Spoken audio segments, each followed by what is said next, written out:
You probably think the electric car revolution started with Elon Musk and Tesla in the 2000s, right? That makes sense. They made EVs cool, fast, and desirable.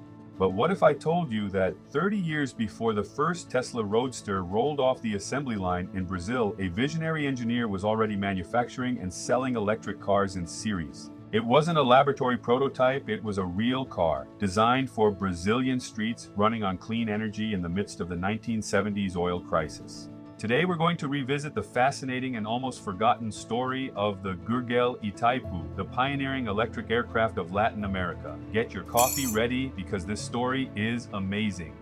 To understand Itaipu, we need to go back to 1973. The world was experiencing the first major oil crisis. The price of a barrel quadrupled.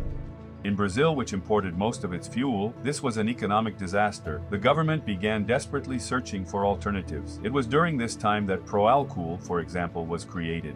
But one man was looking in another direction. That is João Augusto Conrado do Amaral Gurgel. Gurgel was a mechanical and electrical engineer who graduated from the Polytechnic School of USP, University of São Paulo. He was not just a businessman, he was a staunch nationalist and a visionary of mobility. He founded Gurgel Motores in 1969, initially making buggies and jeeps on Volkswagen platforms. Gurgel already understood that the future of urban transport could not depend on finite fossil fuels. In 1974, amidst the chaos of the energy crisis, he presented his bold solution. This is the Gurgel Itaipu. Its name was a tribute to the gigantic hydroelectric power plant that was being built on the border with Paraguay, a symbol of the abundant electrical energy in Brazil. The design was unique. A trapezoidal shape, very compact, made for two people. It was tiny, smaller than a Fiat Mobi today. But the genius lay in the construction. Gurgel patented the plasteel system, which combined a steel frame with a fiberglass body. This made the car lightweight and rust-resistant, yet very durable. And how did it work? Instead of the Beetle's engine, it had a 3.2 kilowatt electric motor, equivalent to about 10 horsepower, connected directly to the rear wheels. It didn't have gears, you just accelerated and braked. The batteries were the biggest challenge. They were common lead-acid batteries, heavy, similar to those in regular cars, only in greater quantity. Itaipu carried 10 of these batteries. The specifications? Well, remember, this is 1974. The top speed was around 50 to 60 kilometers per hour, and the range was between 60 and 80 kilometers on a full charge. It may seem insignificant today, but Gurgel didn't design the Itaipu Dam for traveling from São Paulo to Rio. He designed it strictly as an urban vehicle for going to work, to the market, and back. And for that purpose, in 1974, it was revolutionary. He boasted that the cost per kilometer driven was infinitely lower than that of a gasoline-powered car. The Itaipu was launched with great fanfare. Gurgel even produced around 20 pre-series units. The plan was to sell them to fleets of energy and public service companies, which had predictable urban routes. On paper, it was perfect. In practice, Brazil in the 1970s wasn't ready. First, the battery technology. Lead-acid batteries were too heavy, the car was slow on inclines, and the batteries had a short lifespan, needing frequent replacement, which was expensive.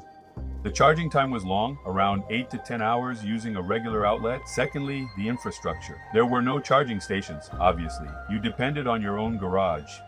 But the final blow was economic. The Brazilian government focused heavily on Proálcool, subsidizing the plant-based fuel. This removed the financial incentive for the development of electric vehicles.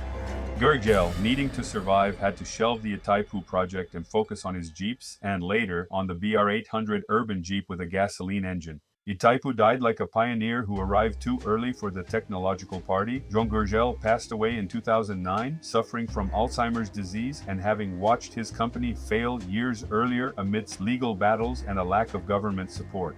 He didn't live to see Tesla's massive success or the global electrification he predicted 50 years ago. But his legacy remains. Itaipu was not an engineering failure. It was a failure of timing and industrial policy. When we look at a Tesla today, or at electric cars in most countries, we should remember that the seed of this idea was planted in Rio Claro, in the interior of São Paulo, by a stubborn engineer who believed in Brazil's potential. The Gurgel Itaipu was the Tesla that Brazil had before the world knew what a modern electric car was, more than 50 years ago in 1974. And you, did you know this story? Have you ever seen Itaipu up close? Leave a comment below. The description contains a link where you can see photos of the Gurgel Itaipu. If you enjoyed this historical account, subscribe to the channel, click like, share, and also post the link to this video on your Facebook and Instagram stories and on your WhatsApp status. This helps spread this story so more people can learn about it. Thank you very much for your participation. May God bless you in Christ Jesus. I see you in the next video.